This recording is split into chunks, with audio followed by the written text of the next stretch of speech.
What are you drawing? A representation of depression. That's so emo. Well, I don't consider myself emo. Oh, really? Here are some of your drawings. If that's not edgy and emo, I don't know what. Black clothes, typical. That's actually white, according to this animation style. You just made animating twice harder! See? Well, if you must know why I go for a darker style, it's hard to be cheerful when you see so much pain. That's emo! Hear me out here. When I was born, my biological dad didn't want me. Then my mom left on a train when I was a few months old to save her job. When I was able to walk, I chased trains hoping that I could get her back. While my mother did come back for me later on, it left an emotional impact on me and I cannot trust the outside world. Throughout school, I got bullied mainly because I have autism.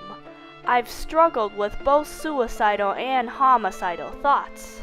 Recently, I've made effort to pull myself out of depression, and I have learned to control my emotions better.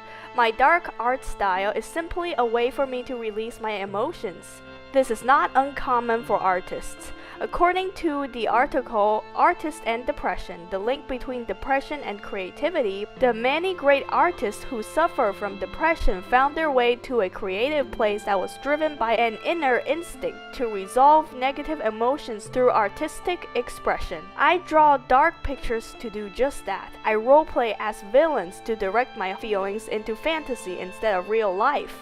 I wear black and listen to rock and metal cause, well, I simply like black and music. However, I'm actually more curious about my negative emotions than afraid of it. I've always been curious about the concept of morality and why we suffer. I have been doing research and talking to others who are going through depression to gain insight, and helping some people through their difficulties and process. Now about the emo label, I've been classified as a variety of different stereotypes. An artist, shy, and smart are my top 3 labels. I've also been labeled as a nerd, a genius, an idiot, a tomboy, edgy, logical, a furry, and of course, punk, goth, or emo. You can place any of these labels on me just by picking and choosing traits in me typical of that label. For example, you can label me as an artist by the fact that I animate, draw, compose music, and label me as an emo because I wear black, listen to metal, and draw depressed art.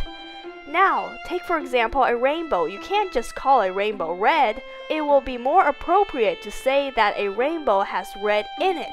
Just like me, I am a rainbow of different traits, and some are characteristics of the stereotypical emo.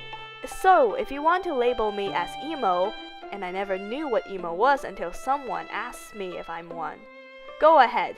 Despite how I'm more than just my dark side, I draw, compose music, animate, and have a love for animals, psychology, and computer science. And a show off. And emo.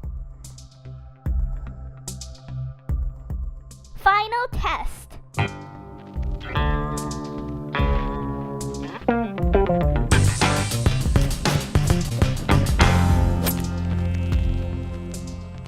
Gotcha! Not emo, just me. Subscribe to Night of Emo Furry! for more videos. Garbage!